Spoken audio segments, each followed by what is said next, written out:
What's going on YouTube? It's Vinnie here, and today I'm going to be showing you guys how to do a front brake job on a 2011 to 2020 Toyota Sienna. Tools needed for this job is you're going to need a car jack, 2 jack stands, big pair of pliers to squeeze the piston in. You might need a hammer to get the rotor off, wire brush, some rags, brake grease. We got a 1/2-inch breaker bar and a torque wrench, and then we got 3/8 breaker bars with also a 3/8 ratchet. We're gonna have a 14mm socket and a 17mm socket, as well as a 21mm socket for the lug nuts. And then optionally, I have a impact gun with a 3/8 drive and a 1/2-inch drive. You're also gonna need either a flathead or little small pry bars and a 17mm wrench. And then of course, the rotors and the brake pads. If you guys are looking for any of the tools or parts used in this video, there'll be links down in the description. All right, first step's gonna be to get your jack under the car. I'm gonna put it on the subframe area just to temporarily lift the car up a little bit. And we're gonna break our lug nuts free first with a 21mm breaker bar. Okay, now that the lug nuts are broken free, we can jack the car up all the way to get the wheel off the ground. All right, once the wheels are off the ground, you can take your jack stand, and there's an arrow right at the bottom of this skirt, and we're gonna put the jack stand right there. There's the arrow that shows where you should jack the car up, and the jack stand is right under that pinch weld. Slowly lower the car onto the jack stand. And to speed some things up, I'm just gonna take my impact gun with my 21mm socket to zip off the lug nuts. And you're gonna give the tire a bang if it's not coming off. Otherwise, pull the tire off. Okay, next step's gonna be to take out the slide pins on your caliper. There's 2 14mm bolts. You can use a 3/8 ratchet with the 14 on it, or to speed things up, you can use your impact gun with the 14. And I would also recommend getting a 17mm wrench and putting it on this bolt right here. If it gets stuck, it won't spin and rip this boot. All right, once you have those 2 bolts out, you can remove the caliper, and we're just gonna sit it right on top up here. You're gonna see these 2 spring clips. You can squeeze the pads together and remove the spring clips. Next, you can remove the pads, and if for whatever reason they are stuck, then you can get your flathead and wiggle them out. All right, next step's gonna be to remove the caliper bracket bolts on the back. They are a 17mm socket, and we're gonna break them free. There's one, and once you take the other one out, the whole bracket's gonna come off. All right, now that we got the caliper out of the way, since we're gonna be replacing these rotors, we're gonna remove them now. To remove these, there's 2 different ways. You can get screws to put in these 2 holes here, and that will push against the hub and pull the rotor off. Or the easier way is to just grab a hammer, and since, you know, we're gonna replace this and this is trash, we can bang right on it to get it off. I recommend you can either bang around the hat part of the rotor, or since we're throwing these out, we can just bang on here. Also, make sure that you don't hit any of these threads. So 1 good smack should do it. So we're gonna pull the rotor off. Okay, now it's a good time to get a wire brush, and you just wanna scratch the hub, get any excess debris off before we go and install our new rotor. Once that's all cleaned up, we can get our new rotor and push it right on. Okay, next we're gonna take our caliper bracket and we're going to prep it to be reinstalled. So if your kit came with the new brake pad bracket clips, we're gonna install those first. So we're gonna take off the old ones with a flathead.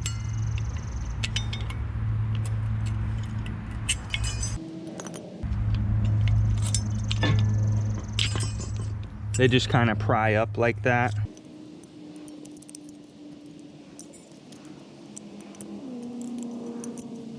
All right, and alternatively, if you didn't get the new brake pad bracket clips, you could just use a wire brush on your old ones and go across them and clean them up. But once you have those bracket clips off, you're gonna get your wire brush and we're just gonna clean out those channels. Okay, next I like to get a little bit of brake grease, dab it in each one of those channels, just a very little bit. This isn't super normally important, but I like to do it so there's less noise. Okay, then you're gonna take your new bracket clips and you're gonna insert them like so. So you're gonna notice that the spring side, the wider side of the spring, is gonna be on the outside so we can slide our brake pads in like that. Okay, and once you have them installed, it should look like this.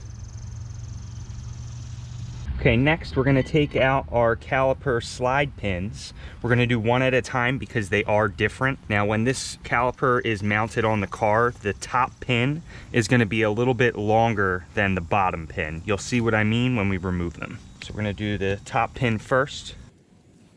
We're gonna clean the old grease off, and then we are going to add some new grease.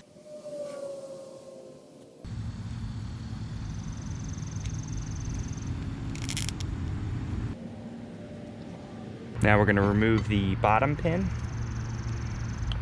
So the bottom pin's a little bit shorter, and you can tell it also has this rubber O-ring around it.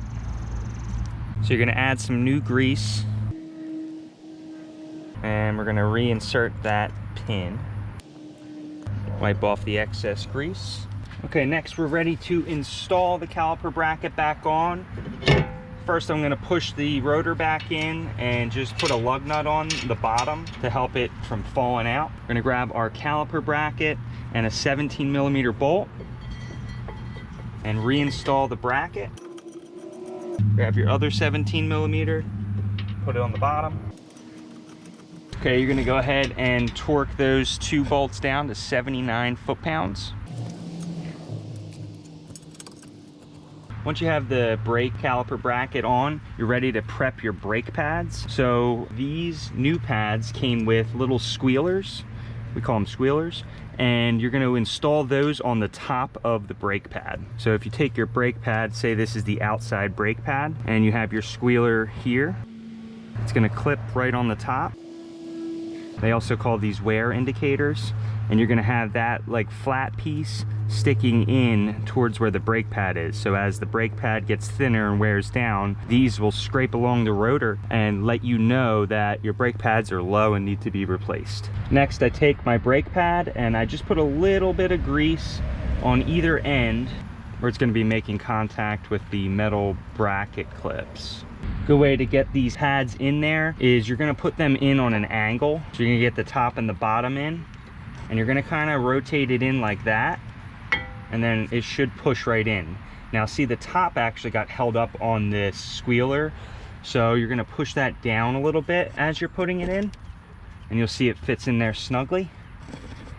And that should be it. We're gonna go ahead and do the same thing to the rear pad. This time I'm gonna grease the ends of the pad first before I put the squealer on, or the wear indicator.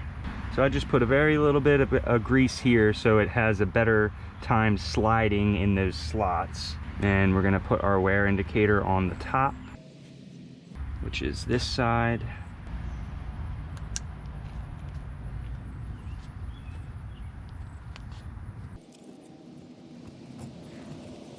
All right, next step, I'm gonna push these pistons back in the caliper. So I'm gonna lay an old brake pad there, and I just have a big pair of channel lock pliers, and I'm gonna hold it over there like that on the brake pad and slowly try to press this in. You gotta go very slowly, and you'll see the pistons start to go in. And that's what it should look like once you have both of the pistons completely depressed in. Okay, next you're gonna take the two springs that go in the brake pads. They're gonna face towards the inside. When you put these in, the brake pads are gonna wanna spread apart.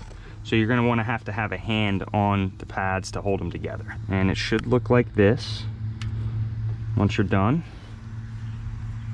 And then you're gonna make sure that the caliper is not twisted, and we're going to put that over top of the pads. And then you can see that the top of the caliper doesn't want to go all the way in. You just got to push your slide pins in a little bit, and it should sit on there nice and snug. Then you can grab your 14mm bolt, and we can put that in the top and the bottom.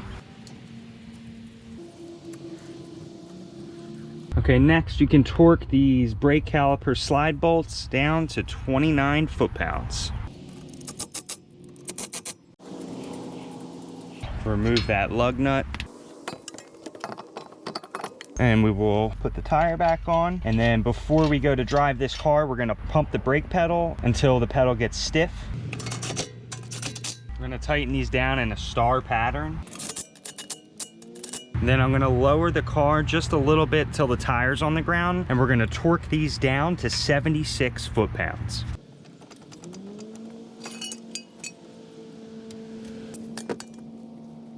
We're gonna torque them in a star pattern. Be careful with the locking key for that locking lug nut. You don't wanna over torque that because these tend to break pretty easily. And we're just gonna double check.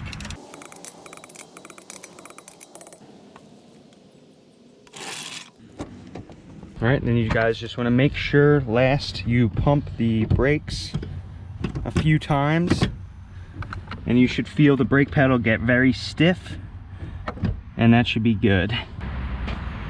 All right guys, that's about it. That about wraps it up. That's how you'll install front brakes on your 2011 to 2020 Toyota Sienna. If you guys have any questions, please leave them down in the comments. I will get back to you. If this video helped you guys out, please leave me a like. And if you guys are looking for more of this kind of content, hit that subscribe button, and I'll see you guys in the next one. See ya.